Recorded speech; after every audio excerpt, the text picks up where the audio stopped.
There are concerns tonight that new guidelines and regulations on the way for fire departments to follow may cost Maine's volunteer departments dearly.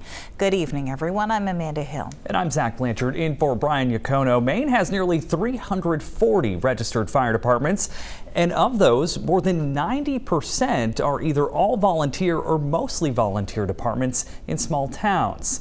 They, along with big city professional fire departments, must follow what's called the Fire Brigade Standard. That standard from the U.S. Occupational Health and Safety Administration has not been updated for decades, but it's about to be. And as News Center Maine's Leanne Stapleton reports, many departments are wondering if they'll be able to afford meeting those new requirements. It's been 40 years since they've rewritten the standard on Fire Brigade Standard. OSHA's proposed emergency response standard looks to update guidelines and procedures for firefighters. While some say it's a welcome change, there are challenges. The cost of turnout gear has really gone right out through the roofs, and especially small volunteer departments, if you have to replace your gear every 10 years, that's a burden. That's a lot of money to the taxpayer. For departments that rely on paid volunteers, we're held to the same standard as a full-time fire department, but we do not hold office hours. Funding is a big issue. $4,000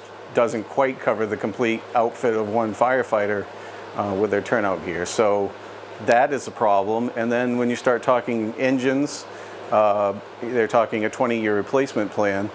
I'm on a 30-year replacement plan. Another hurdle, hundreds of additional training hours. All fire chiefs have to be certified at a Fire Officer 3 level, which takes up a lot of commitment of time. The firefighters are needing to do more training, more hours. They need to be a firefighter 1 and 2 standards across the board. A lot of the programs that are offered throughout the state are offered during the normal working day.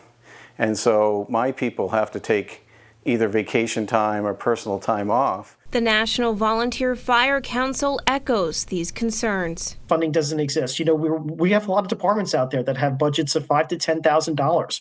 OSHA anticipates an approximately $15,000 on average cost to each department for implementing this rule. And you think about, okay, what are the federal, safety nets or additional funding that support this? And, those come in the form of AFG and SAFER grants.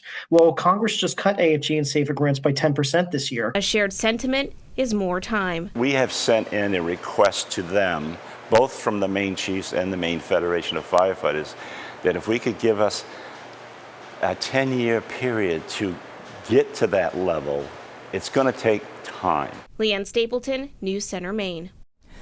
Today, Maine Representative Jared Golden, along with 41 other members of Congress, submitted a letter to OSHA saying its proposed new rules are unattainable and could force small-town departments to close.